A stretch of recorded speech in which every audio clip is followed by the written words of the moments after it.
नमस्कार। आप देख रहे हैं हिंदी ट्यूटोरियल क्लासेस। आप सबका हिंदी ट्यूटोरियल क्लासेस में स्वागत है।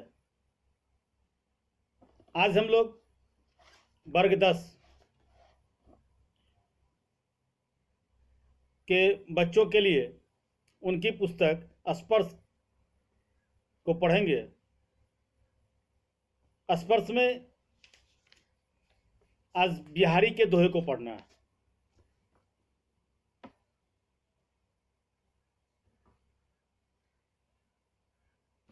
तो चलिए आज हम लोग शुरू करते हैं इसको।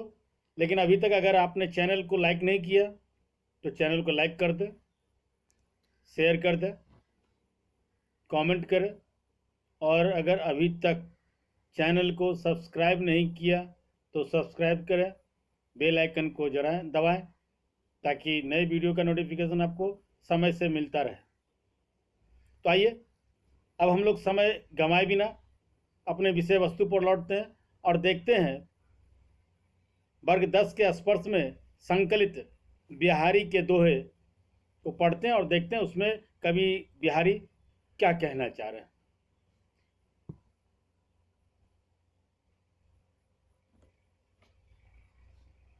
बिहारी अपने दोहे, जो पहला दोहा उनमें कहते हैं, सोहत ओढ़े पीत पटु श्याम, सोहत ओढ़े पीत पटु श्याम, सलोने गात, मानो नील मणि शैल पर आतपियो परियो प्रभात। कवि ने अपनी इन पंक्तियों में भगवान श्री कृष्ण के रूप सौंदर्य का वर्णन करते हुए कहते हैं या कहा है कि कृष्ण के सांवले शरीर पर पीले रंग के वस्त्र ऐसे लग रहे हैं मानो नीलमणि पर्वत पर सुबह की किरण पड़ रही हो। अर्थात सुबह के समय नीलमणि पर्वत पर सूरज की किरणें पड़ने से नीलमणि पर्वत जितना सुंदर लगता है उतना ही सुंदर कृष्ण के शरीर पर पीला वस्त्र। यहाँ कवि कृष्ण के श्यामल शरीर की तुलना नीलमणि पर्वत से और उनके पीले वस्त्र की तुलना सूरज की किरण से करते हैं। अगले दोहे में कहते हैं, कहलाने एकत बसत अहि मयूर मृग बाघ, कहलाने एकत बसत अहि मयूर मृग बाघ, आ जगतु तपुबन सौ कियो दीर्घ दाग निदाग। इन पंक्तियों में बिहारी ने ग्रीष्म ऋतु की भयंकर गर्मी का वर्णन किया है। वे यहाँ कहते हैं कि जंगल में पड़ रही भयंकर गर्मी के कारण एक दूसरे की जान के प्यासे जंगली जानवर जैसे बाघ, सांप, मोर, हिरन आदि अपनी शत्रुता भूलकर तपस्वियों की तरह शांति के साथ एक साथ रह रहे हैं। यहाँ कभी उष्णता की प्रचंडता को विपत्ति के तौर पर रेखांकित करने का प्रयास किया है और ये बताने की कोशिश की है कि परेशानी के समय सभी प्राणी आपसी भेद अथवा शत्रुता भूल उससे निकलने का प्रयास करते हैं।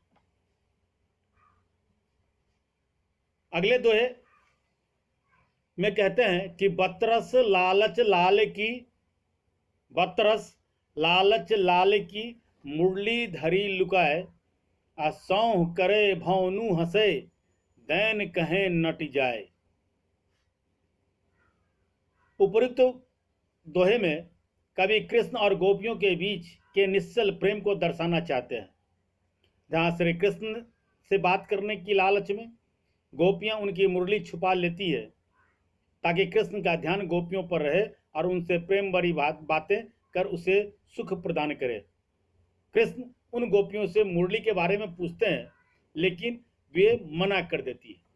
वो तो ऐसे बात करती है जैसे उसने मुरली कान्हा के मुरली को देखा ही ना हो। फिर जब कृष्ण को यकीन हो जाता है तब वो अपनी भौहें टेढ़ी करके हंसने लग जाती हैं। इस कारण श्री कृष्ण को फिर से गोपियों पर संदेह हो जाता है। अगले दोहे में कहते हैं, कहत नटत रिजत खिजत मिलत खिलत लजिजात, कि कहत नटत रिझत खिजत मिलत खिलत लजिजात, आ भरे भौन में करत हैं नैन हुई सब बात। प्रस्तुत पंक्तियों में कवि ने दो प्रेमियों के बीच इशारे से हो रही बातचीत का वर्णन किया है। कवि यहाँ दो प्रेमी प्रेमिकाओं के बीच मिलन और बातचीत करने की आतुरता को बताना चाहा। कवि कह रहे हैं कि तमाम लोगों के भीड़ के बीच में भी दो प्रेमी एक दूसरे से आंखों के इशारों में इस तरह बात करते हैं कि वे दूसरे लोगों को पता भी नहीं चलता। इशारे में ही प्रेमी अपनी प्रेमिका से कुछ पूछता है और प्रेमिका उसका उत्तर नाम में देती है, जिससे प्रेमी रूठ जाता है और उसे मनाने के लिए प्रेमिका आंखों में इशारा करती है। जब दोनों की आंखें मिलती है तो दोनों ही शर्मा जाते हैं।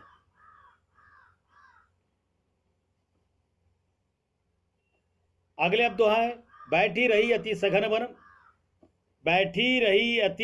बन पैठी सदन तन माह देखी दोपहरी जेठ की छाओ चाहती छा। इन पंक्तियों में कभी जून के महीने मतलब जेठ में पड़ने वाली गर्मी का वर्णन किया है। कभी इन पंक्तियों में गर्मी की प्रचंडता का वर्णन करते हुए कहते हैं कि गर्मी इतनी भयंकर है कि छाया भी इस गर्मी से बचने के लिए छांव खोज रही है। वह इस गर्मी से बचने के लिए या तो घने जंगलों में कहीं छुप गई है या फिर कहीं किसी घर के अंदर चली गई है। अगला दोहा है, कागत पर लिखत न बनत कहत संदेशु लजात कही है सबूत तेरो हियो मेरे हिये की बात। इन पंक्तियों में कवि ने नायिका की विरह का वर्णन किया है, जो कि अपने प्रेमी से दूर है। वह अपने प्रियतम को अपनी स्थिति बता नहीं पा रही है। वह किसी कागज में प्रेम पत्र लिखकर अपनी पीड़ा व्यक्त नहीं कर पा रही है। उसे किसी और चीज के माध्यम से अपनी पीड़ा का संदेश भेजने में भी शर्म आ रही है। इस स्थिति में नायिका मन ही मन अपने प्रेमी नायक से कहती है, एक दूसरे से दूर रहने के कारण मैं तुम्हें अपने मन की बातों को नहीं बता पा रही हूं और लोकलाज के कारण किसी और माध्यम से भी नहीं कह सकती। ऐसे में बस तुम अपने हृदय से मेरे हृदय की बात पूछ लेना, शायद वही तुम्हें मेरी स्थिति बता दे। अगला दोहा में कवि बिहारी कहते हैं कि प्रगट भय द्विजराज कुल सुबस बसे ब्रज आई मेरे हरो कलेश सब केशव राई। प्रस्तुत पंक्ति में कवि कृष्ण को अपने पिता मानते हुए कहते हैं, चंद्रवंश में जन्म लेकर ब्रज में बसने वाले हे कृष्ण, आप मेरे दुख क्लेश को हर लो। यहां यह ध्यान देने योग्य बात है कि बिहारी के पिता का नाम केशव राय था। शायद इसीलिए कवि श्री कृष्ण को पिता समान मानते हुए उनसे अपने सभी दुख हरने की विनती करते हैं। अगले दोहे में जप माला छापई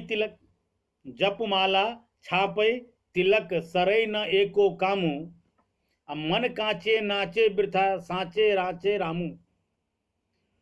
इन पंक्तियों में कवि धार्मिक आडंबरों के स्थान पर सच्चे मन से ईश्वर की भक्ति करने पर जोर देते हैं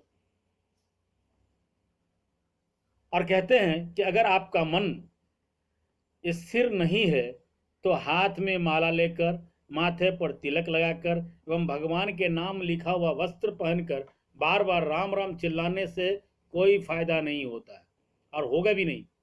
कवि के अनुसार मन तो कांच की तरह ही कोमल होता है, जो इधर उधर की बातों में भटकता रहता है। अगर हम अपने मन को स्थिर करके ईश्वर की आराधना करें तभी हम सच्चे भक्त कहलाने के लायक हैं। आज अभी के लिए बस इतना ही। आप देखते रहिए हिंदी ट्यूटोरियल क्लासेस। आपने वीडियो को अगर अभी तक लाइक नहीं किया है तो लाइक करें, शेयर करें। कोई सवाल, अगर कोई जिज्ञासा आपके मन में हो तो कमेंट बॉक्स में अवश्य लिखें। और अगर आपने अभी तक चैनल को सब्सक्राइब नहीं किया है तो अवश्य सब्सक्राइब करें और बेल आइकन को ज़रूर दबाएं ताकि नए वीडियो का नोटिफिकेशन आपको समय से मिलता रहे। अब देखते रहिए हिंदी ट्यूटोरियल क्लासेस। फिर मिलते हैं अगले वीडियो में, तब तक के लिए आज्ञा दीजिए। धन्यवाद।